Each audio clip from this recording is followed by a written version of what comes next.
তো আবারও চলে আসছি, আবার হাজির হলাম আরেকটা ভিডিও নিয়ে। এবং আজকেও আমি আহ, আপনাদের সাথে শেয়ার করবো যে আজকে সারাদিন আসলে কীভাবে কাটছে। তো শুরু করা যাক। তো আজকে সকালে ঘুম ভাঙছে সকাল 9টা 9টা 30 মিনিটে ঘুম ভাঙছে আজকে সকালে। এমন একটা মজার ব্যাপার হচ্ছে, আজকে আমি মোবাইল দূরে রাখছি। তো মোবাইলে 5টা অ্যালার্ম বাজছে রীতিমতো। যখন আমি 5টা অ্যালার্ম দিই, আমি কি করছি, যখন ঘুম থেকে উঠছি তখন অ্যালার্ম বাজতে বাজতে 6টা বাজে গেছে। এবং এত জোরে অ্যালার্ম বাজা সত্ত্বেও আমার ঘুম ভাঙে নাই। এবং 6টা বাজে এত দ্রুত অ্যালার্ম এবং প্রতিনিয়ত বাজতেছিল। তো ঘুম আসলে অনেকক্ষণ বাজার পর ঘুম ভাঙছে। এবং 6টা বাজে আমি যখন উঠছি তখন আমার আসলে ওই যে একটা অলসতা, যেটা আসলে প্রত্যেকটা সময় থাকে। তো ওইটার কারণে আমি কি করছি, অ্যালার্ম বন্ধ করে আবার ঘুমিয়ে পড়ছি। যদিও আমার টার্গেট ছিল সকাল 5টায় ঘুম থেকে উঠে, 5:30টায় ঘুম থেকে উঠে, কিন্তু ওই জায়গায় 6টা বাজার সত্ত্বেও আমি অ্যালার্ম বন্ধ করে আবার শুয়ে পড়ছি। এবং 9টা 30-এ ঘুম ভাঙছে। তো এটা খুবই খুবই দুঃখজনক যে আমার 9টা 30-এ ঘুম ভাঙে। কেননা সকালবেলা অনেক কাজ ছিল। আহ, সকালে রুটিন মেনটেন করাটা সবচেয়ে জরুরি। তারপর এক্সারসাইজ করা, তারপর মনে করো নিজেদের আসলে পরিকল্পনাটাকে ভালোভাবে তৈরি করা। সকালটা আসলে জন্য খুবই গুরুত্বপূর্ণ। কারণ সবকিছু যদি মেনটেন না করা যায়, পরিকল্পনায় যদি সঠিকভাবে না করা যায়, তাহলে আসলে দিনটা ওইভাবে কাটে না যেভাবে আসলে কাটার কথা। তো মাস্ট বি এটা জরুরি ছিল। যদি আমি এরকম 9টা 30 মিনিট ঘুম ভাঙার কারণে দুঃখজনকভাবে কিছুই আসলে করা সম্ভব হয়নি। তো আসলে প্রেপার কিছু করি নাই, সরাসরি চলে এসেছি ফার্মেসিতে। যদি আমার ভাই প্রচুর মুতের চাপ ধরছে, কিন্তু আমি চিন্তা করছি যে এখন আমি যদি প্রস্রাব করতে যাই তাহলে আমাকে অনেক দূরে যাইতে হবে। এমন একটা জায়গা আছে এখানে প্রস্রাব করতে গেলেও আসলে অনেক দূরে যাইতে হয়, প্রায় 2 থেকে 3 4 মিনিট 5 মিনিটের রাস্তা। এবং যাইতে আসতে অ্যাটলিস্ট 10 মিনিট হয়ে যায়। আমি সর্বপ্রথম গিয়ে ফিঙ্গার দিছি, এরপর হাজিরা খাতায় সাইন করছি, হাজিরা খাতায় সাইন করে ফার্মেসিতে গেছি। ফার্মেসিতে গিয়ে কি করছি, কিছুই করি নাই, যাই হাজিরাই দিছি। হাজিরা দিয়ে এসে আমার আসলে ফ্রেশ হয়েছি। ফ্রেশ হয়ে তখন আসলে নাস্তা করি নাই, কারণ এর আগের ভিডিওতে বলছি আসলে সকালবেলা নাস্তা করা নিয়ে কি আসলে কি ঝামেলা হয়েছিল। তো ওই কারণে আসলে আজকে যাওয়া হয়নি, নাস্তাও করা হয়নি। তো এরপর 10টা বাজে 10টা বাজে দোকান থেকে একটা বাটার বন কিনছি 20 টাকা দিয়ে, কিনে ওটাই খাইছি। খাইয়া আজকে গেছি ফার্মেসিতে যাইয়া ওষুধ দিচ্ছে। আজকে আমি মূলত 4 আর 2 না, 4 তালা আর 2 তালা, এই দুই ফ্লোর আমি নামিয়েছি। এবং এই 2 ফ্লোর শুধু আমি নামিয়েছি, 4 তালা আর হচ্ছে 2 তালা। এই 2 ফ্লোর নামানোর পরে আজকে কিন্তু কালকের মতো লেট হয়নি। কালকে যেভাবে লেট হয়েছিল আজকে কিন্তু ওরকম লেট আর হয়নি আসলে। আজকে 11টার আগে 11টার আগে আসলে মেডিসিন দেওয়া শেষ হয়েছে। যদিও কালকে 11টা 30 মিনিট বাজার কারণে আমাকে কথা শুনতে হয়েছিল, আজকে 11টা আগেই মেডিসিন দেওয়া শেষ হয়ে গেছে। তারপর আমি আর লেট করি নাই, কারণ সকালবেলা আসলে এমনিতেই কাজ থাকে। তো আমি উঠিন মেডিসিন নিয়ে নিছি। উঠিন মেডিসিন নিয়ে সরাসরি চলে গেছি ওটিতে গিয়ে প্রায় 12টা পর্যন্ত বাজাইছি। ওটিতে গিয়ে মেডিসিন দিয়ে অনেকক্ষণ মনে করেন বসে রয়েছি। এমনিতে বসে রয়েছি কারণ আমি জানি যে ফার্মেসিতে সকালবেলা একটু ঝামেলা আছে। তো আমি ওটিতে গিয়ে বসে রয়েছি। সিস্টার গরম হয়ে গেছে কি ওই এখানে এসে হুদে বসে রয়েছে কোন কারণে। প্রথম জিজ্ঞেস করতেছে যে ফার্মেসিতে কোনো কাজ নাই, আমি বলতেছি না। এবার আবার জিজ্ঞেস করতেছি কি এখানে বসে থাকি না, ফার্মেসিতে চলতেন। মানে পারতেছে না যে জোর করে মানে ধাক্কা জোর করে পার করাই দিতে। তো আমি চলে গেছি, আমি কেউ কিছু বলি নাই, চলে গেছি। তো 12টা বাজাইছি, মানে আই মিন দিনের 12টা বাজাইছি আর কি, আমার 12টা না। তো ওইখান থেকে এসে আসলে কোনো কাজ ছিল না। আমি কি করছি, আমি কিছুই করি নাই, প্রতিদিনের মতো রিল স্ক্রলিং করছি, ফেসবুকে রিল দেখছি আর মনে করো স্ক্রলিং করতেছি একটার পর একটা। এবার করে দুপুর কাটাইছি। এখন আজকে যে ঘটনাটা হয়েছে, আজকে আমার বাবা তার সাথে একজন আসছে, আইসা বলতেছে যে তো ও কালকে যে ঘটনাটা ওটা আমার জিজ্ঞেস করছে যে তো বাবা এটা নিয়ে ঠিক টেনশনে থাকে। তো আমার জিজ্ঞেস করছে যে কি হয়েছে, তোরে কি বলছে, আসলে ঝগড়াটা কি নিয়ে হয়েছে। আমি আসলে ওইভাবে বোঝাই বলতে পারিনি আসলে, যেভাবে আসলে বলা দরকার। আমি স্ট্রংলি আসলে কথা বলতে পারি, ঠিকভাবে বলতে পারিনি। তোমার বলছি যে হ্যাঁ এভাবে ক্যান্টিনের কথা নিয়ে এই জায়গায় হয়েছে এমন বলছে। আমার বাবা বলেছে কি যে ওরে বললে তো মারবে, সবাই তো তোর মতো বোকা না। আমি আর কিছু বলি নাই, কিন্তু সেই জায়গায় একটা কথা বলার দরকার ছিল। সেটা হচ্ছে ওর চালাকির কারণে ও যে পরিমাণ ক্ষতি আসলে সম্মুখীন হইতো যদি ও আসলে মারামারি করতো চালাকি করে। আর শুধুমাত্র ওর চালাকির কারণে ওর যে পরিমাণ ক্ষতি হইতো, আমার মনে হয় না ওই পরিমাণ ক্ষতি কেউ বোকাও নিজের করতো। আমি এটা কেন বললাম, কারণ হচ্ছে এর আগে যখন আমার সাথে কারোর সাথে মারামারি হইতো বা ওই পর্যায়ে চলে যেত, তা আমি খালি হাতে মারামারি করতাম। এখন আর আমি আসলে খালি হাতে মারামারি করি না। হ্যাঁ, ওর কাছে হয়তো 2টা হাত আছে, বা সবাই আসলে 2টা হাত, তার মধ্যে রাইট হ্যান্ড ইউজ করে মারামারি করার জন্য। তো আমরা আসলে এমন সব জিনিস ইউজ করি মারামারি করার জন্য, যেগুলো শুধুমাত্র মাত্র একটা আঘাত মানুষকে মনে করো মৃত্যু পর্যন্ত, মানে ওর জীবন পর্যন্ত নিয়ে নিতে পারে। এমন এটা আমি জানি। সেই জন্য বলছি আর কি, হ্যাঁ আমি নিজের কন্ট্রোল যে করছি এটাও আসলে অনেক বড় ব্যাপার। কারণ আমি আমি যদি এমন কিছু করতাম তাহলে হয়তো বা আমার চাকরিও থাকতো না, আর এই জায়গায় আমার বাবা ছিল। তো আমি মনে করি আমার জায়গা থেকে আমি যেটা করছি এটা সঠিক। নিজেকে কন্ট্রোল করা আসলে অনেক বড় একটা ব্যাপার, এটা কোনো ছোটখাটো বিষয় না।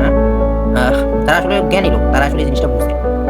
তো আমি এই জন্য বলছি যে হ্যাঁ, যত বড় শক্তিশালী আর বডি বিল্ডার লোকে হয়ে হোক না কেন, তার শরীরের শক্তি যতই থাকুক না কেন, কোনো লাভ নাই। কারণ আসলে শরীরের শক্তি দিয়ে একটা কিল ঘুষি দেওয়া যায়। কিন্তু সামনের লোক যদি মাত্র কিছু করা লাগবে না, সামনের লোক যদি কোনো অস্ত্র ইউজ করে, সেক্ষেত্রে মনে করো শরীরের শক্তি আসলে কোনো কাজে আসে না। হ্যাঁ, যে এটা আসলে আমিও একদিন আসলে এভাবে করছি। একটা মোটা ছেলে আমার আসলে ধমক দিতেছিল একটা বেড নিয়ে যে, "তুই এই বেডে শুইতে পারবি না? তুই এই বেডে শুইতে পারবি না, এই বেডে আমি শুই।" তা আমি কি ১ম দিন আসলে কিছু বলি নাই। পরের দিনও আমি দেখতেছি যে ও একই বাহানা করতেছে যে, "তুই এই বেডে শুতে পারবি না, এই বেডে আমি শুই।" আমি চিন্তা করছি যে ওর শরীরে জোর থাকার কারণে ও আসলে এই জিনিসটা করতেছে। তা আমি ওর সামনে গেলাম, সরাসরি যায়ে বলতেছি যে, তুই যদি এই বেড থেকে না সরিস, তাহলে বললাম যে এই জায়গায় অনেক বড় কিছু হয়ে যাবে। আর তুই যদি আমার মারতে চাস মারতে পারিস, কিন্তু তোর অনেক বড় ক্ষতি হয়ে যাবে। তো ওই আসলে ভয় মারেই নাই। মারা কি করবে? ও ভয় আসলে আমার গায়ে হাতে তোলে নাই।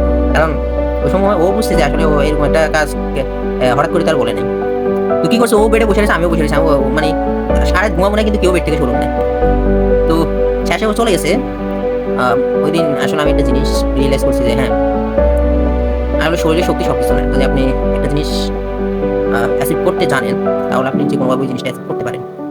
তো হ্যাঁ, তো আমি যে জায়গায় ছিলাম, আহ তারপর হ্যাঁ, আমার বলতেছে যে এই কথা বলে ওরা চলে গেছে যে, "ওরে বলুম আর তোরে বলে দিছি।" তো এরপর আর কি আমি আহ আজকে একটা ডিসাইড করে নিয়েছি যে হ্যাঁ, আমি তো ওই যে কোনায় বসে মোবাইল চাপতেছি, মানে মোবাইলেই সময় নষ্ট করতেছি, ফেসবুকে রিল স্ক্রল করতে। তো আমি চিন্তা করছি যে এটা না করে একটু ডিজিটালি, মানে একটু উন্নত মানের ট্রিক খাটাই। যেমন আমার হাতে একটা কলম আর পাশে একটা খাতা থাকবে, কিন্তু আমি সেই মোবাইলে রিল স্ক্রলিং করব ফেসবুকে। আই মিন মানুষ দেখে যাতে এতটুকু বুঝে যায় হ্যাঁ, আমি রিল স্ক্রলিং করতেছিলাম না, আমি আসলে কি করতেছিলাম? আমি আসলে লেখাপড়া করতেছি।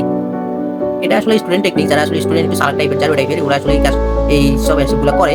আর ওদের বাবা-মা আসলে এটাই ভাবে যে, "আরে আমার ছেলে তো পড়ে ফাটায় ফেলতেছে। আরে ওর মতো তো ছেলেই হয় না।"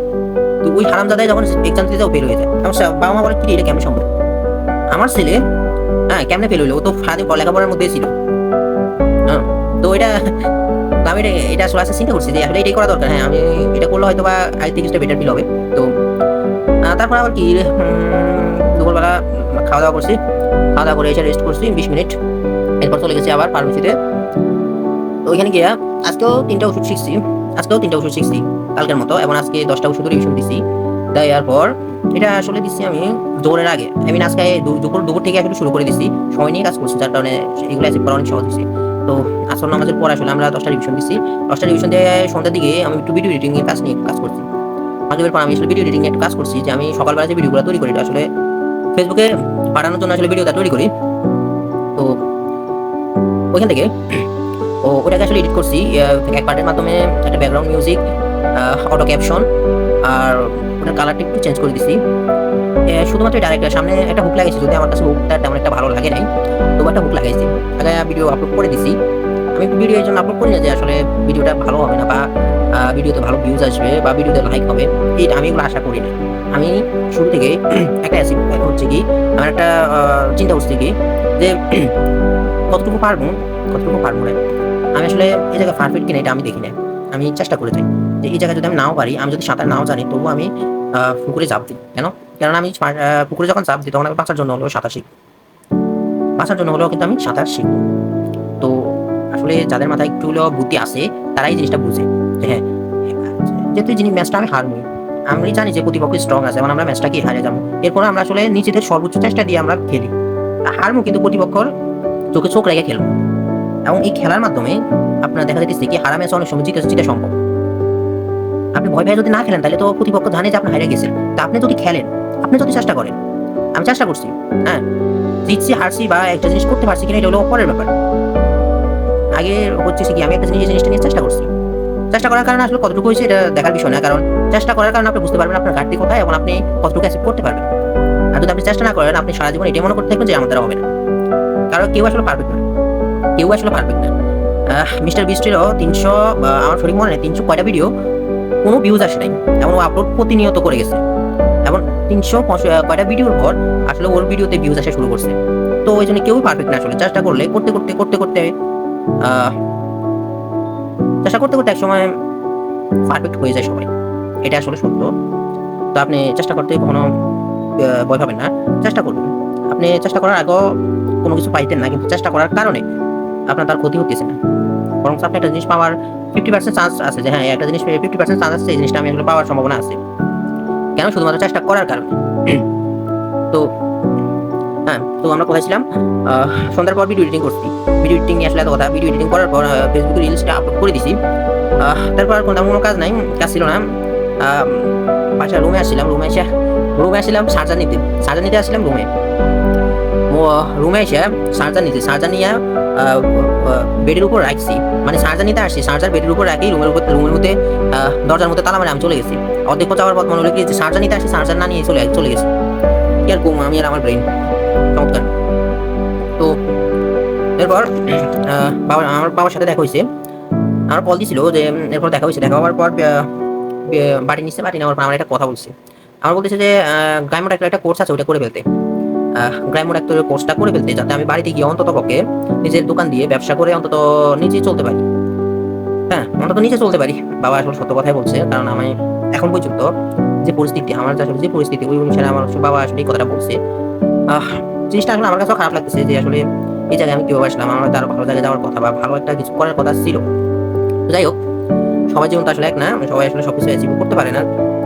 আহ তো কোথায় ছিলাম জানি? ও হ্যাঁ, কোথায় ছিলাম? হ্যাঁ, সন্ধ্যার পর ভিডিও এডিটিং করার পর খাওয়া-দাওয়া করছি। খাওয়া-দাওয়া করে তো এটার পর আবার সরাসরি চলে গেছি খাইতে। এখন খাওয়া-দাওয়া করছি। আজকে টিস্যুই ছিল না। ওই যে ক্যান্টিনে যখন খাইতে গেছি তখন খাওয়ার পর টিস্যুই ছিল না। তো আমি রুমাল দিয়া মুছে ফেলছি। হাত-পা মুছে চলে আসছি নিচে। আজকে আরেকটা বিষয় হচ্ছে কি, আজকে আমি আহ আমার আজকে আমি আমার আমি আসলে যারা পছন্দ করি বা আমি আসলে যারা ভালোবাসি, এটলিস্ট আমি আসলে যারে পছন্দ করি আজকে ওরে দেখছি। ওরে একবার না দুইবার না অনেকবার দেখছি।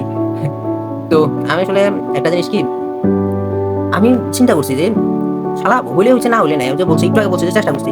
আমি আসলে ওই আমি যারা পছন্দ করি আমি আসলে ওর উপর লাইন মারছি। হ্যাঁ? আরে মানে যেভাবে নিজের জায়গা থেকে যতদূর পারছি লাইন মারার চেষ্টা করছি, ওর পড়ানোর চেষ্টা করছি।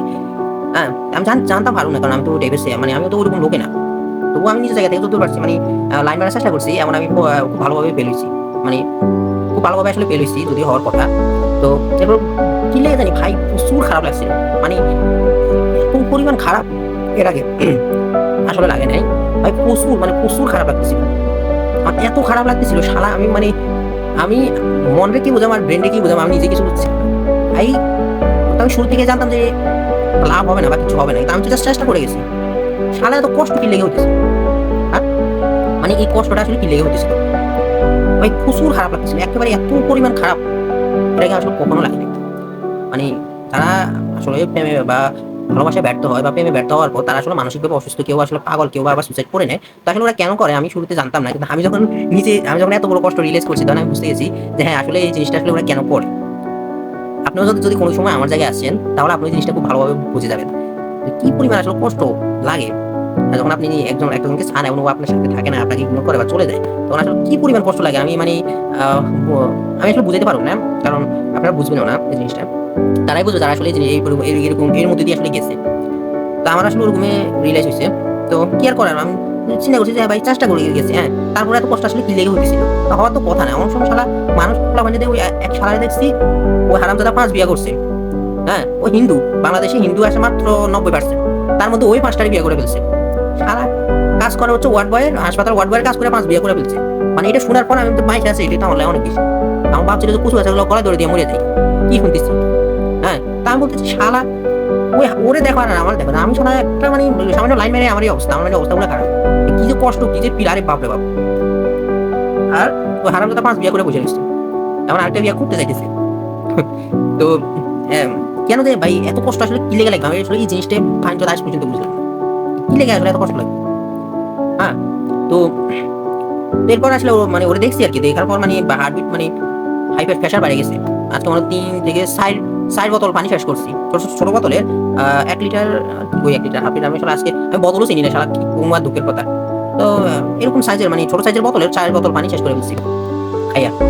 মানে পানি খেলে স্ট্রেস অনেক কমে। এটা আমি নিজে থেকে রিয়ালাইজ করছি যে পানি খাইলে নিজের ভিতরে যে স্ট্রেস বা টেনশন ওটা অনেকটা কমে যায়।